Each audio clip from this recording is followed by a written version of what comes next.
name's Les George, and my father is from Squamish Nation. My mother is from Tsleil-Waututh, and it really fills my heart when I get to come share as a knowledge keeper what I know to people who want to understand more. It really fills my heart up. And as Andrew mentioned, I just did a canoe tour. We got stuck in the wind today. We got some really heavy winds, so my arms are a little bit tight, but we made it. And that really fills my heart too when I'm on those canoe tours, because it's part of who I am. It's part of who my son is, and I'm a papa now, and it's part of who my grandson's gonna be. And I really believe that my spirit is part of the water. And when I'm out on that water, I really feel at ease. And if I ever feel angry, or if I ever feel sad or depressed, I just go down to the water, and I believe that that's who I am. And I am Tsleil-Waututh. And have you guys heard of Tsleil-Waututh before? Do you guys know what Tsleil-Waututh means? Osiem, people of the inlet. That's who I am. That's who my children are. That's who my mother was, my grandmother, and so on. Many generations of people of the inlet. And I'm also first generation non-residential school. And that means both my mother and my father went, my grandparents went, my great-grandparents went, and as Andrew mentioned, my great-grandfather, late Chief Dad George, he was also a survivor of that school. And it's really unfortunate that growing up, I don't want to say unfortunate, I just didn't grow up learning the language. I like to hear the language. It fills my heart and my mind. And when I hear the language, it's really powerful. And when we gather like this, part of my grandfather's teachings was to start and welcome everybody with a song. So being Tsleil-Waututh, if you've ever been down that way in Deep Cove, has anyone been down that way? Osiem. So when you're driving down that way, when you hit Dollarton Highway and you hit my village, you'll know you're there when you see the banners like the size of this podium here. And it has the wolf holding the drum. And that's when you know you're in my village. And if you're ever to Google it, it'll say IR3, IR number sign 3. And that means Indian Reservation number 3. But I like the sound of village better. So I go with village. And the reason I say that is because right across the street, my sister lives. And just up the road, my oldest son, he lives like 2 blocks up. And I have another son who's a grown man, and he lives 2 blocks down. And my grandmother, who was a survivor of residential school too, she used to live right down on Dollarton Highway. And I remember her teachings. And so with those banners that you see, that's the wolf on there. Takaya. Takaya in our language means wolf. So I just like to share the wolf song with you. Osiem. And when I say Osiem to you guys, I've heard different meanings from different elders, from different leaders. And when I'm saying it to you guys, I'm saying it out of respect for your ears and listening to the words that I say to you.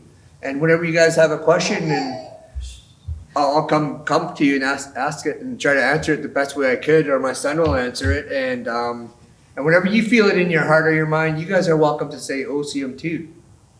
Osiem. Yeah.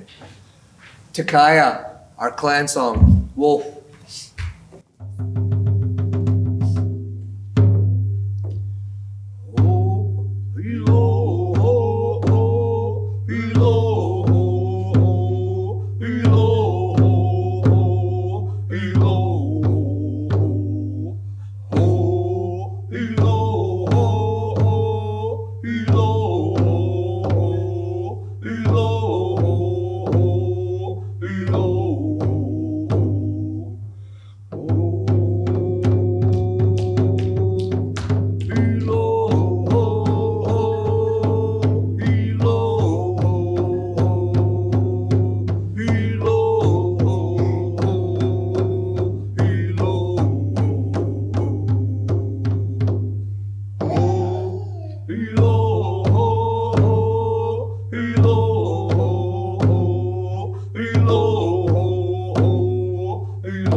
see you.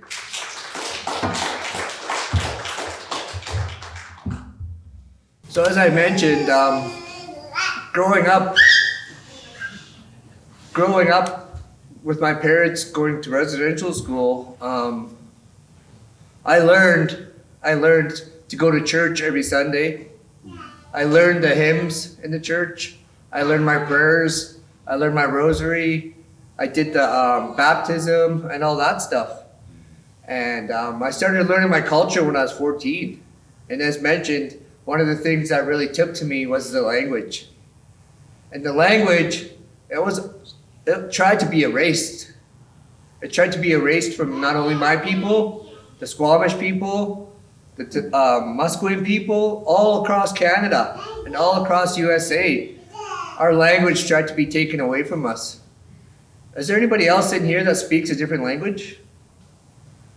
Osio. That's a really great honor when you can speak another language. And it's something that tried to be taken from us. And it's something that we didn't let happen.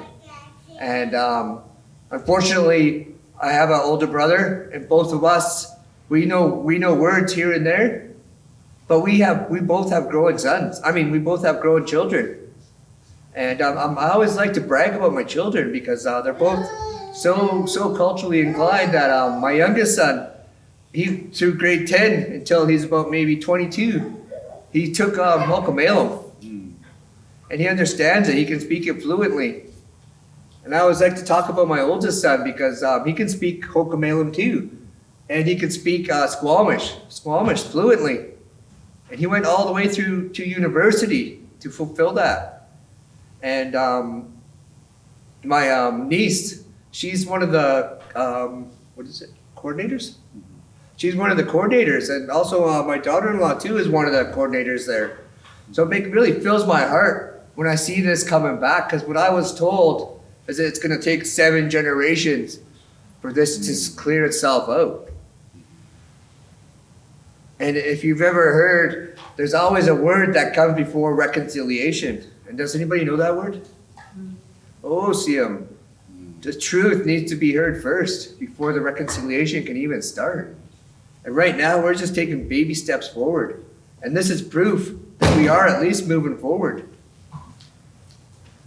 So I'll also let my son talk a little bit about the language that he does and that the work that he does for Tsleil-Waututh Nation. He's one of the keepers of the land. And what I mean by that is he maintains the lands. We have keepers of the land. We have keepers of the language. We have keepers of the song and drum and dance. We have keepers of the weaving. They do traditional weaving. And we also have keepers of the children. Manmans in the Squamish language is children.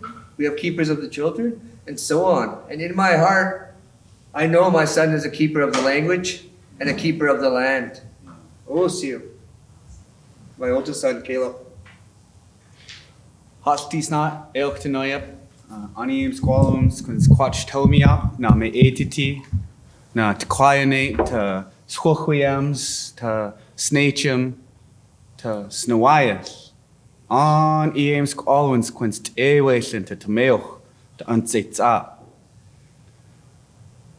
La Austin, Quian Quashamins, a Caleb, Quian Sna, Tenachin Cla. Tsleil-Waututh, it's Chopmish Ochuameoch. First of all, good evening, everybody.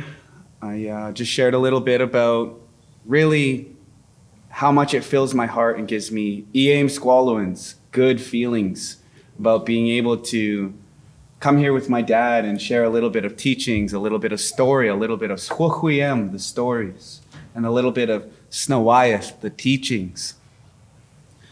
To come here and be allowed to share my Squalowans, my feelings about being able to tewish and to Tomeoch, to take care of the land. My traditional name is La Austin. It's a family name, goes back 7 generations. And my English name is Caleb. as my dad has introduced me as. And I feel really good to be here and come and be a guest speaker with my dad. Really proud of him to get to come here and not only share, but it takes so much strength and so much courage to talk about the residential school and the effects and everything that's happened. And I feel blessed that I got to learn in high school, grade 10, 11, 12, just a little bit of language. I went to Carson Graham in North Vancouver. And we had one of our uncles, his name is Roy, but we call him Uncle Bucky. He would come to the school and teach language, teach prayers, teach daily things that you would do, and just little tiny pieces of language that we would learn and take in there. And I loved it. I loved hearing it and being there all the time. You know, with my grandfather going through residential school and learning a little bit of that growing up and understanding, hearing the stories that he's told us, and it was not a good place. Terrific. You know, and for my dad to be the first one that doesn't, of our family and our generations, that doesn't have to go to residential school, that's a blessing. I'm just so happy and so proud that he's called me and invites me and talks so highly of me. I feel like I'm so young in this life. And, you know, I got to go to part of Truth and Reconciliation. They gave a budget to revitalization of languages. And they brought that to Simon Fraser University. And that's where I got to go. And we were kind of the very first, there was a class of about 20 of us. And I met a lot of my family in that class.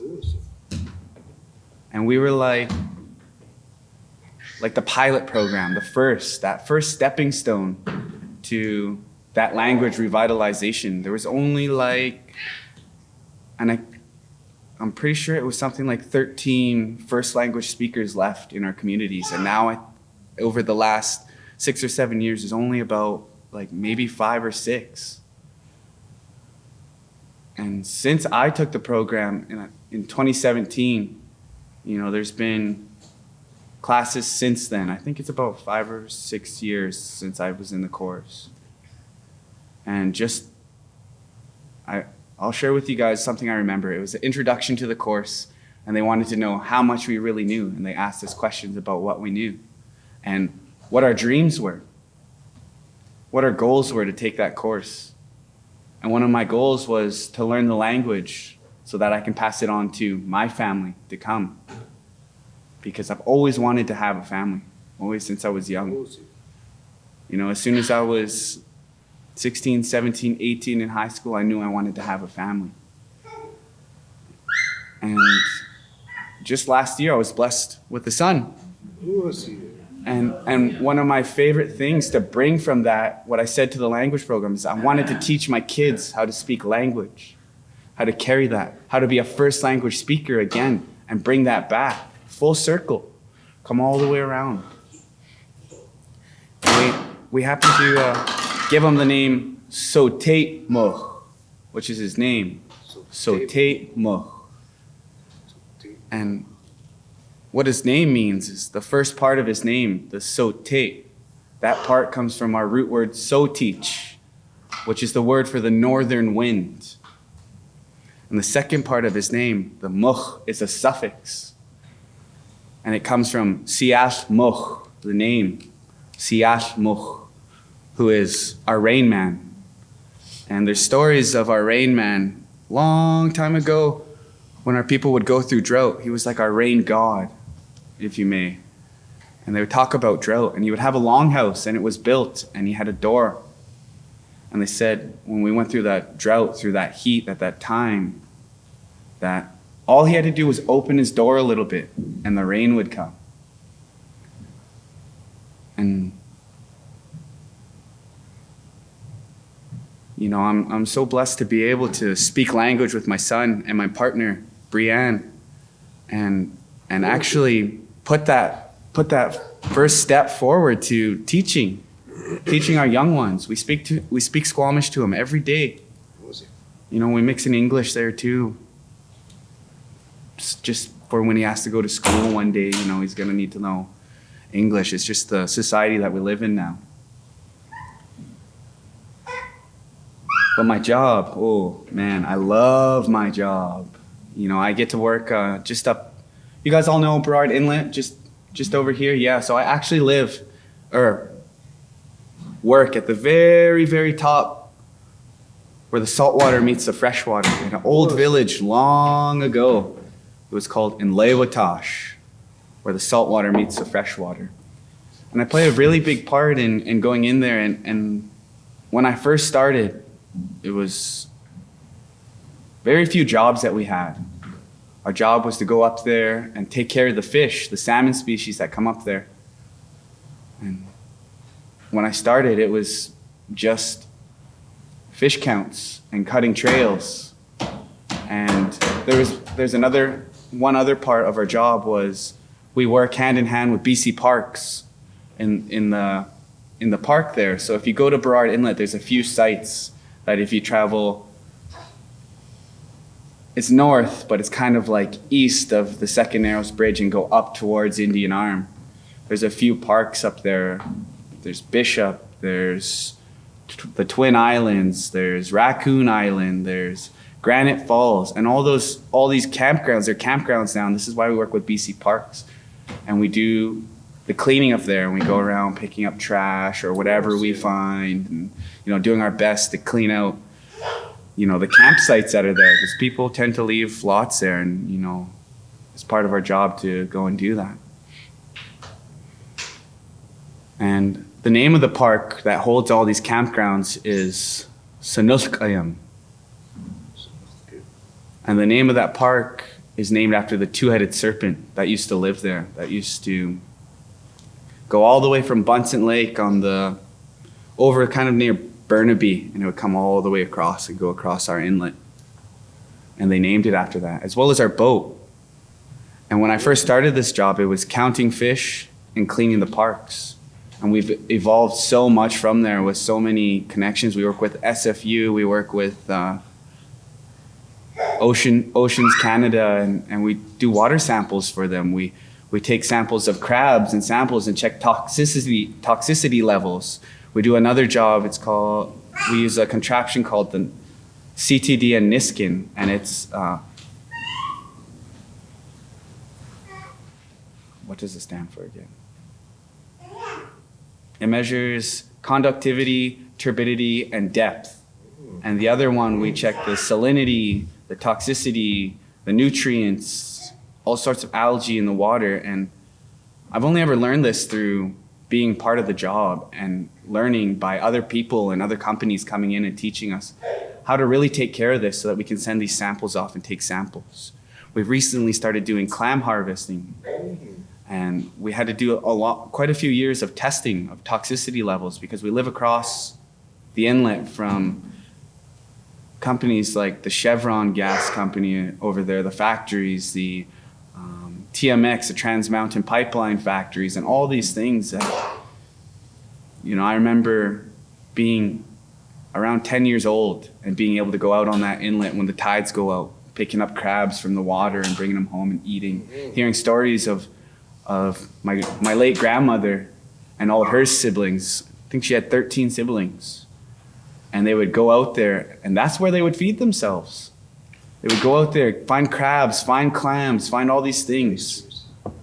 Oysters, and they would cook them right there on the beach. A fire, they go down there with a pot and build a fire and cook.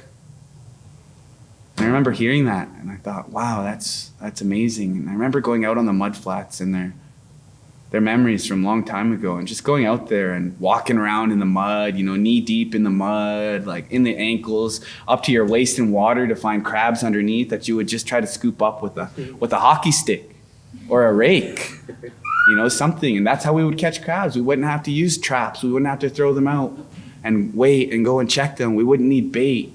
We'd just go out there and pick them up with our hands. And me personally, and I'm sure everybody else, felt like you can connect with your ancestors through that water. I had a coworker do her university project on the clams, talking about how it's changed, the temperature's changed over the years, and getting to see that and visualize that in a map form rather than just knowing, like picking them up and seeing them and being like, this isn't the right color, this isn't the right feeling, this mud smells different.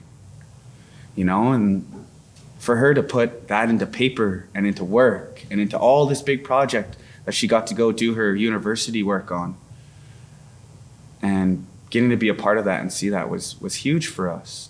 And now she played a really big part in that. And now we have certain areas that we've gone and taken these samples and done these harvests and sent them off to laboratories and for them to work on it, to know where we can and cannot harvest clams from is a huge thing. You know, there's so many species coming back to our lands now. You know, the orca whales that we have seen come through Burrard Inlet. You know, one thing that I always remember seeing lots and lots, almost too many of, was the seals coming up during those fish runs. And to see such a big amount of seals and just learning from my own personal experience of watching them, they'll swim up the river, take a bite of the female salmon, eat all that roe, all those eggs, and leave the rest of it because there's just so much fish. And to see those numbers, all the paperwork of that now with my job, to see those, you know, those inclines and declines of so many fish that, you know, has changed a lot. I've learned that, you know, when you see the eagles come, you know, the fish are coming soon. You know, when you see the hummingbirds coming out, buzzing around, that you know the berries, the flowers, they're all starting to come out.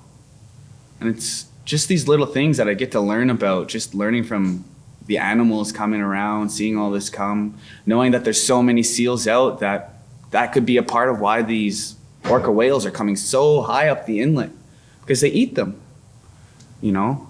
And that's really awesome because it's been years, so many years since we've seen stuff like that. There's certain species of fish growing, spawning up there that haven't spawned in hundreds of years or haven't been recorded, haven't been seen. That's huge. And we get to play a part in that. Part of taking care of that land, trying all these different things to help them grow, help them like flourish, I guess is a good word. Because when I first started this job, my grandmother's brother, my Uncle Ed, has always been working on the land. Such a guy. He's an elder, a keeper of the land, knows so much about it, and get to learn from him is awesome, so beautiful. I'm just so happy, you know, and I don't often get to come up and share like this, so sometimes I'm a little lost for words, and I just close my eyes and think of, what have I learned at work? What do I see up there? You know, what do I get to do? And to share a little bit, you know, to get in there, you can drive up to Squamish and take a dirt road behind the chief. We share a peak with the Squamish Nation at Tsleil-Waututh, and it's the Stopmas. It's the same name that the chief is because it's behind the chief. And the river comes down one way, it's the Stopmas, and it comes down the other way of the mountain. It's called Indian River. We call it in Tsleil-Waututh. And we share that peak. We're so closely related to Squamish and Tsleil-Waututh, such neighboring communities. And we've had to deal with a lot of people coming in and out, 4x4 in clubs, and all sorts of people coming up there and camping.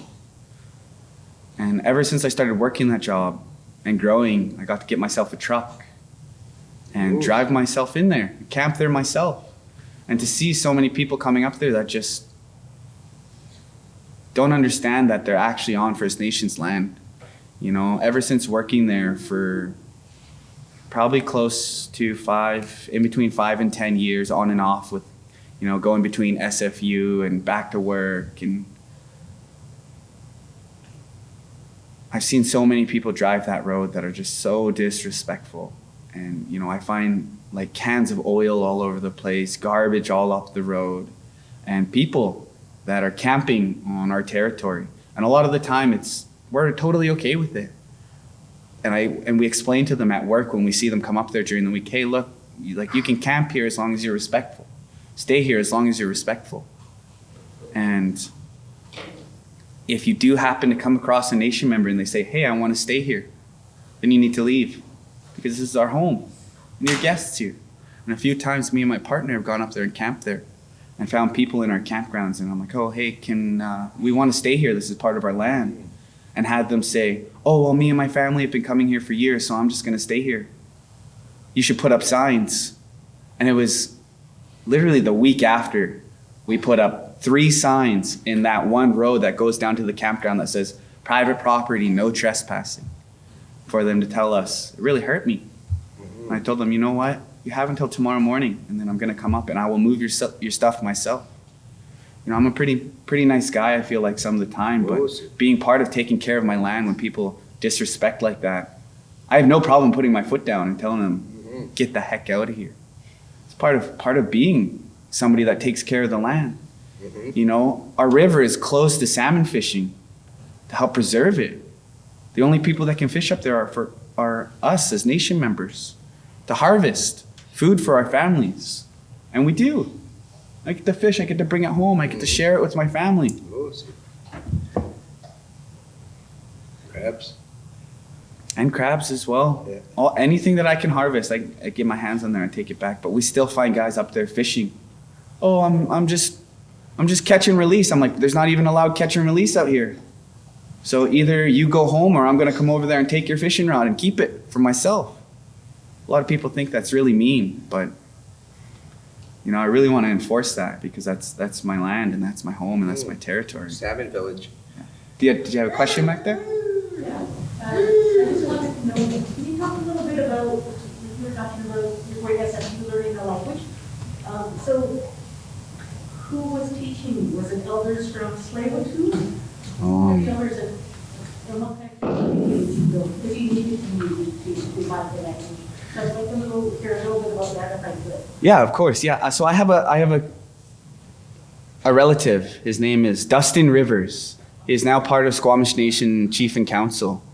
And he's learned from so many people. His auntie Vanessa, Sata Iyal, her traditional name is Iyal, or Peter, I know him as Tenauchten, and they helped put together a dictionary. I went to SFU for Squamish language, and he learned from his auntie and all of those few that he went around to all of them, learning all of the elders that were first language speakers that were still strong enough and brave enough to share that after going to residential school.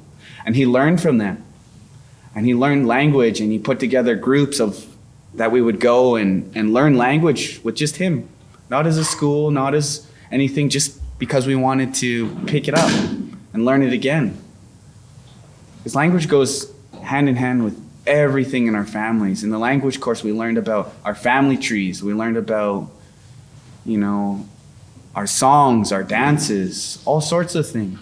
And he learned from all of those elders. Dustin. Was there more than one person teaching the language, or was it just that? At the time, we only had one. And we were the pilot program. We were the first go at it. And we had him, and we had Auntie Vanessa and Peter and come in and help teach. We had to divide it into different courses, programs, and they would come in and teach different things. And it was really, really cool because Peter he did linguistics has a degree in that as well. And he would teach us of how to use different parts of your mouth to speak. Because in the Squamish language, it's a lot of, I can't remember the words that he used for that. But like, you might see driving up to Whistler, you'll see the signs up there that it says Squamish. But in the way that it's spelled traditionally is a little bit different with a 7 in the middle and an SKXW, which is like Squamish, right? It's got a little bit of this kind of, I don't know another way to describe it, but it's like kind of a phlegmy, like noise for our X's and W's when they're put together. Yeah, so it's really awesome to know that, like my dad was saying, me and my first cousin, she's like my sister, Shar, my dad's niece. We took the course together along with one of my friends. His name is Swotwo, and that's his name. And the word Swotwo in Squamish language is the mountain lion, the cougar. And one of my uncles, his name is Victor Harry. And We know him as Catalano.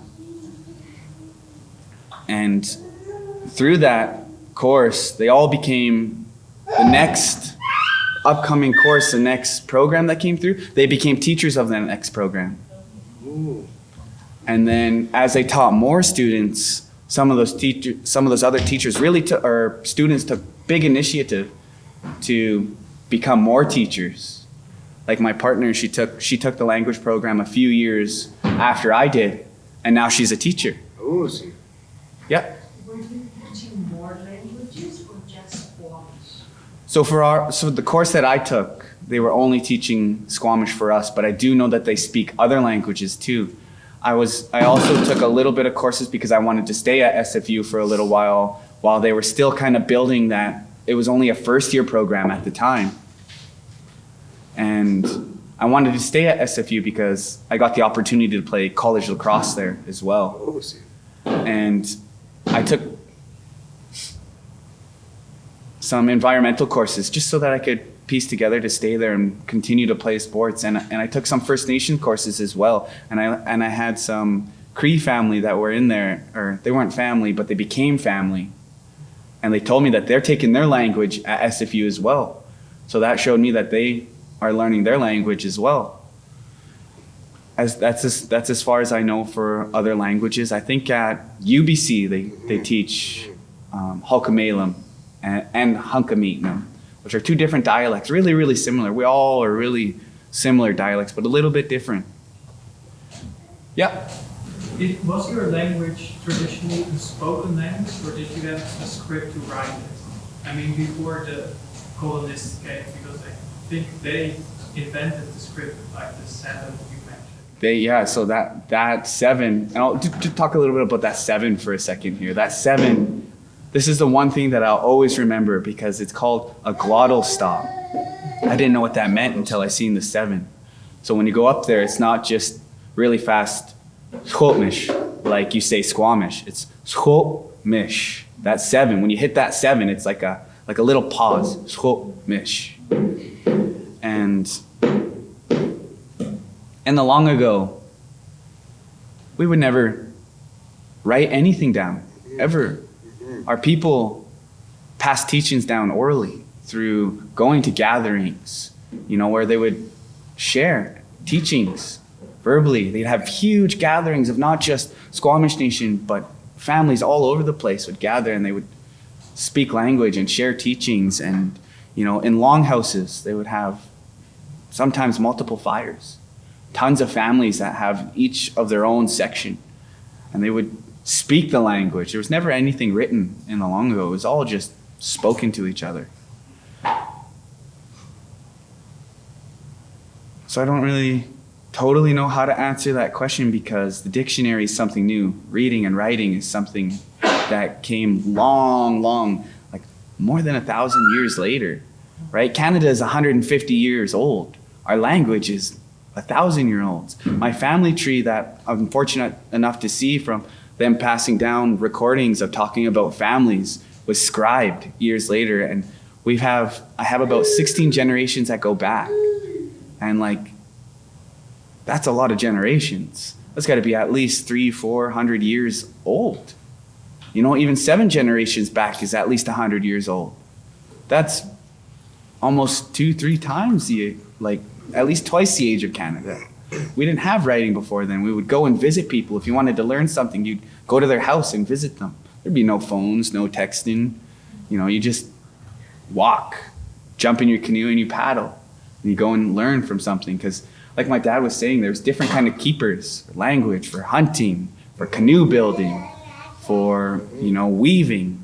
And if you needed these things, you would trade with other people. If you wanted to learn these things, you go to them and ask to learn them, and pass them down that way. So for the language, it was the same way. There was no English then. So I hope that answers your question just a little bit because that's, you almost stumped me there.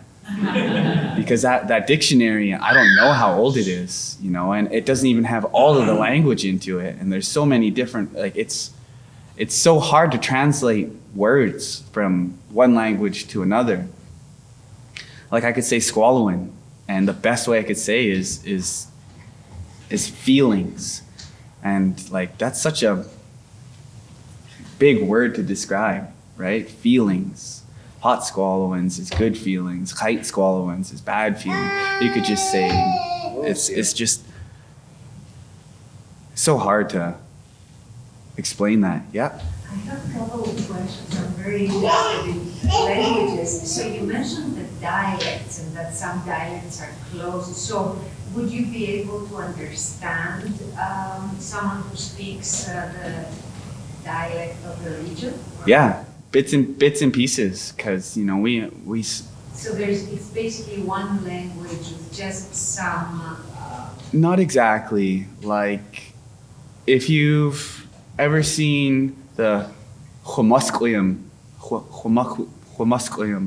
their language writing system, they have different letters and different words. So I wouldn't be able to go and read that. I wouldn't totally understand because they have like an upside down E and a question mark without the da. I don't understand what those are, but if they were to speak it to me, I'd be able to understand that they're asking me, how are you doing? How has your day been? And I could potentially answer them in Squamish and they'd be like, oh, cool. And then this is really cool because I have family, actually just recently too, it was at a baby ceremony and her partner was from over the island and he would speak things.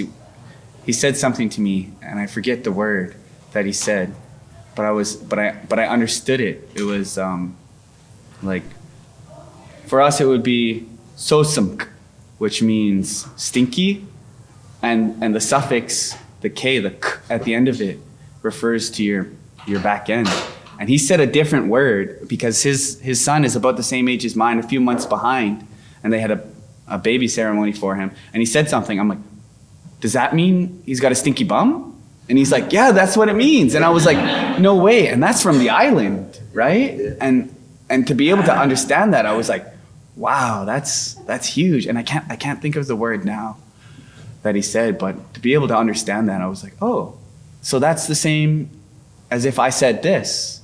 And that happens a lot. Like I just came back from a canoe skipper course over the weekend, and there was two people from Powell River that when they were skipping the canoe, they would say imut, and I was like, what does that mean? And I thought about it, and that means in their language good, but for us a similar word amot means to sit. So I was like, they're telling me to sit down. I'm already sitting down. And then we talked about it and we found like all these different words. Like there's more words too that we kind of had a conversation about. And they said, she was peeling an orange and she said, oh, you want some orange? And I was like, what? Did she just say orange? And I was like, in our language, it's orange as well. And they're like, what about apple? I was like, oh, apple, because it's apple.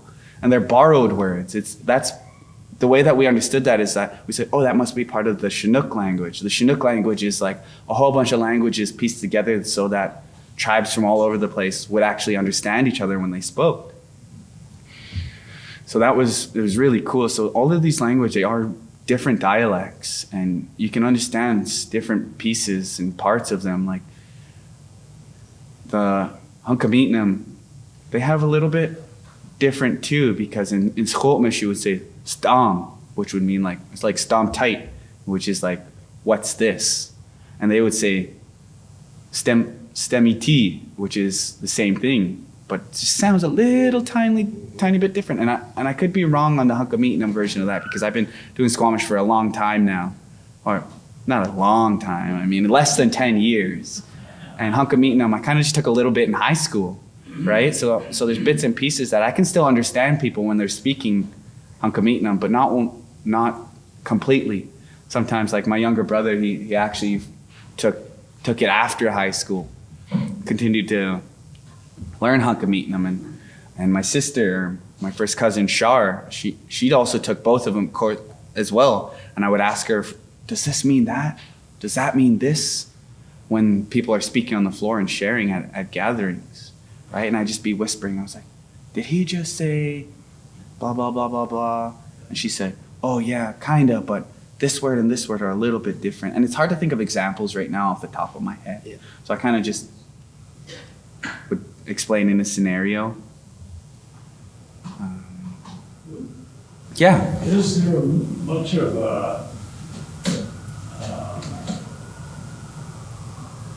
white guy way to, or any way recording all these different dialects and things? Or is it something that you are accumulating yourself and people, anybody else in the village will go to you to find out how to say things? So there's recordings, and this is plays a big part in how we learn to keep certain parts of our language. Is some of the elders before that, again, were strong enough to continue to speak the language after going to residential school and stuff like that. Somebody had it in their mind to record them speaking, and that's how we got a lot of our stories, like so many teachings through some of the elders that people would go see them and be like, hey, can we speak? Can we talk in the language? And they would just record. And you can hear like the fluency levels that are different, and even just the tones, they've changed over time. Definitely. And to hear those old, you can still hear them. I actually got really, really excited. I'll share this one with you. I watched a movie. It was called The Bears and I. And it had my great-great-grandfather, Dan George, in it. And his mother was Squamish. So she spoke Squamish. And Grandpa Dan was kind of a movie star, as well as a chief. He was in quite a few movies. I don't know if you guys have seen any of their movies, but like he was big. And if you've never seen The Bears and I would recommend going to see it. It's on Disney. I think it's on Disney Plus. And there's a scene. One of my teachers, my uncle, he has told me, have you ever seen The Bears and I was like, no, I haven't. He speaks Squamish in there. And it's about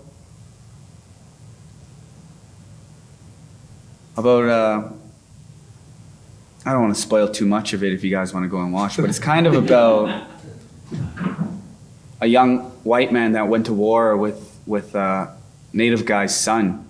And he said, you know, he ended up not making it after the war. And he said, if I don't go make it home, please go visit my family.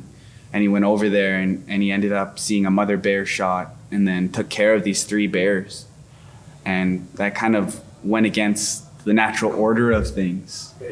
And they're like, bears are not meant to be with people.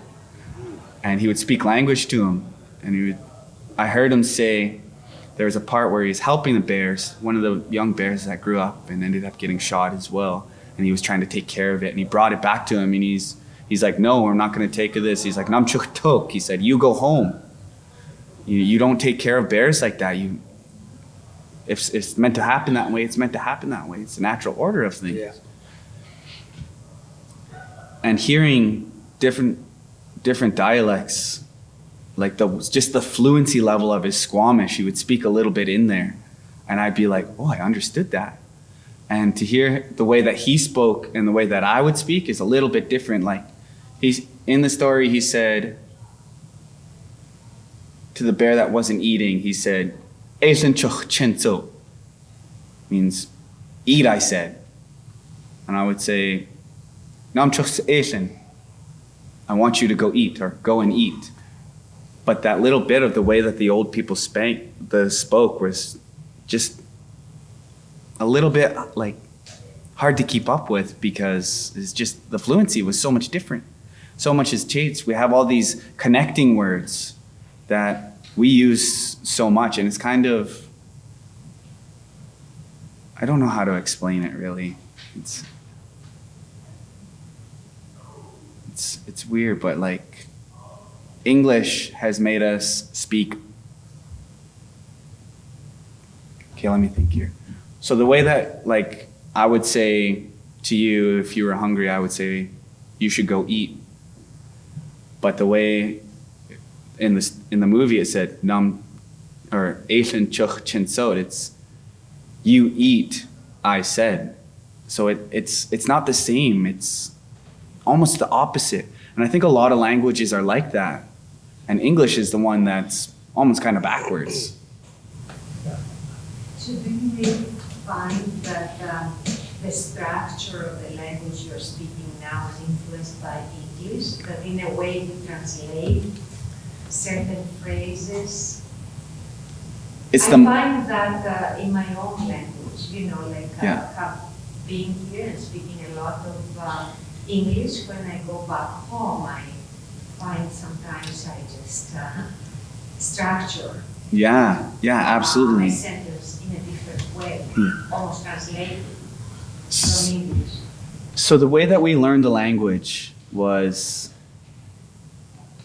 when our class had, our teacher told us, everyone put your phones in the basket. No more speaking English.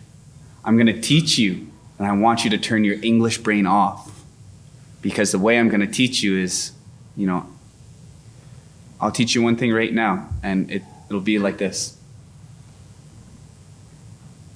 Lapat. Do you know what that is? Right?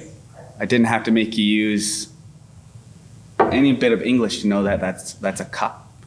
And I'd be like, oh, okay, cup. And you'd be like, back of the classroom, you spoke English, right? And we'd have slideshows of these things, and it would be like an animal, and they would point at it and say, it'd be like Mulalos.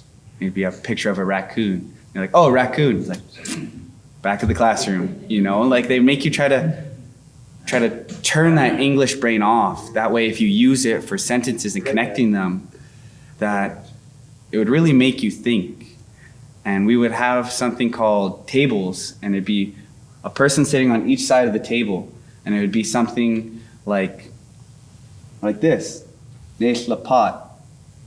And then you look at the person and you'd say, Nesh O Lapat, and they would say, Nesh Lapat, which is kind of just like, to translate is like, is that a cup? Yes, it's a cup.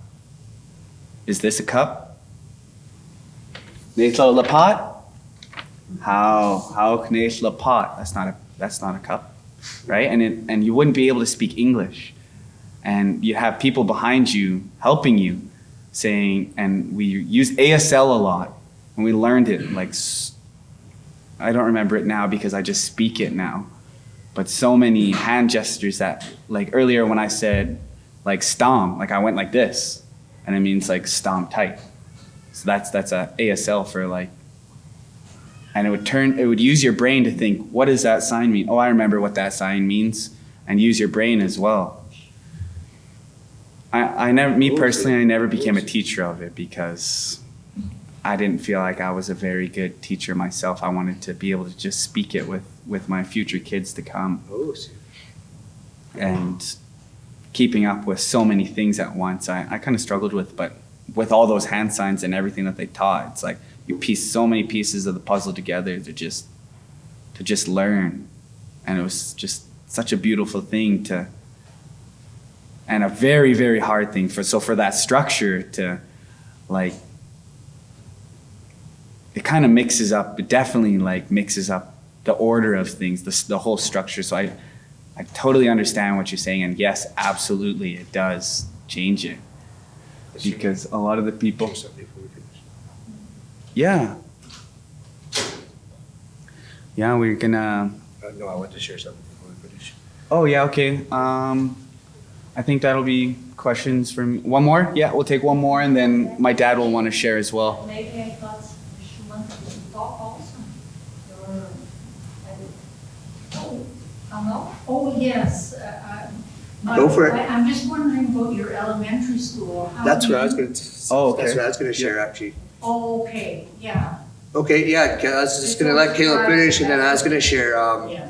So I just wanted to share with you guys about myself and as Andrew mentioned, that I've been working for 27 years plus in the school system. And there's so many things that I've seen change, and I also went to school on the North Shore, and I had a lot of different. I was a really outgoing guy, and I made a lot of friends with different nationalities, and they all spoke their languages, and a lot of the times they would ask me why I didn't speak my language, and I didn't know. And now I do know. It's because my parents weren't allowed to. My grandparents weren't allowed to. But now I know that it's coming back in strong, full force. And the thing that I wanted to share with you is working in the school system now, I see language being brought into elementary schools. I see the language being brought into preschools, and I see it being brought into high schools, and all the way up to university.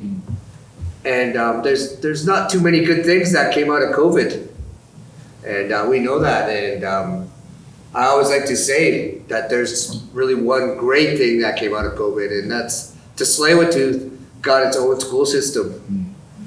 And we run it from kindergarten to grade 12. And we bring in certified teachers to teach the stuff that they need to learn in school, but we also bring in the language keepers. And we bring in both languages, the Halkomelem and Squamish is being taught to the kids. And we bring in the keepers of the weaving, and they come in and they do weaving. And we bring in the keepers of the drum, so they sing the songs and they learn the language every day. So about half the day is spent learning language, and that's brought right into our school. And as the years went on, I'd say within the last 15 years that I've been working in schools, that the kids are all being rounded up and taught the language in school. So it really fills my heart of how far we've come, and knowing in my mind how far we're gonna go. That's really awesome and a good question because also another student that was in the course with me is now working at the daycare teaching the language as well and using that. So that's really cool because she was in my course and now she's teaching the children. Yeah. Sing a song? So just from both of my son and I, it really makes me proud to be sitting up here with my son and knowing what he knows, and myself being a knowledge keeper, because I just didn't become a knowledge keeper. It's an ongoing process, and I've been learning this stuff every single day, and I not only learn it from my elders, I learn it from my young sons, and now I'm learning stuff from my grandson, and so on. And being a knowledge keeper, I learn every day. So it fills my heart to be up here with my son, and he would like to. I thank you, son, for being here with me, and he would like to share a song to end with us. Oh, see him. Yeah, I have a song, and it goes with my son's namesake.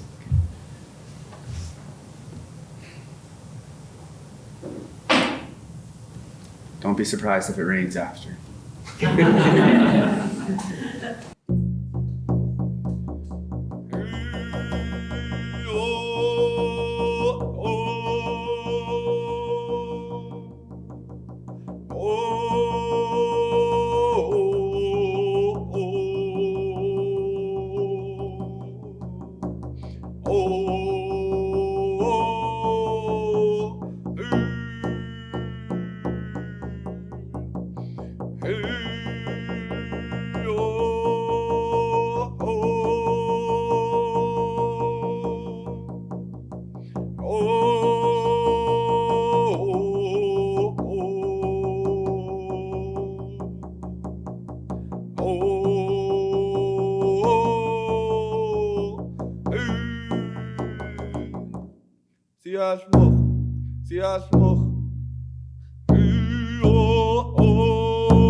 That song is Oh, see.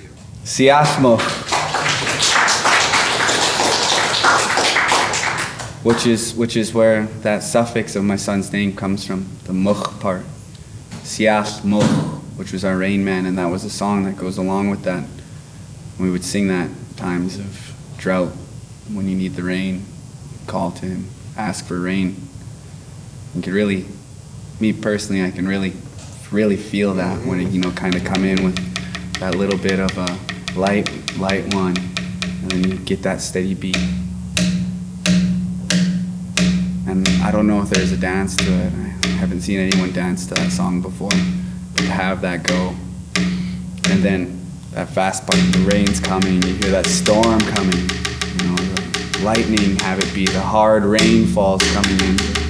Bless the lands with that rain. Oh, see. Oh, see. So, Anchin wanachs tomia, komantomi kwistqainit tis lolums, tis nawail chit. Komantomi kwis hooks ta kola uns, tis hookwiams, tis snachum, tis nawail. Really raise my hands to all of you and really respect all of you for coming and listening to the teachings that we have. Using your ears to listen to the words that we have, the teachings that we have, the stories that we have to share. I'm really new to all this speaking in front of people and even singing in front of people. I have to close my eyes so I don't feel all those eyes on me. And again, I'm really honored to get this opportunity to come and be with my dad and share with all of you and see all your faces and seeing lots of smiles throughout the songs, lots of beautiful questions that made my mind have to think, like being a little pressured to answer questions. I was actually really nervous. So, and again, I'm thank you to all of you to see all the smiling faces, and it makes me feel good to share what little tiny bit that I know, and keep a smile on my face anyways, to get to come and share with my dad and all of you. Andrew?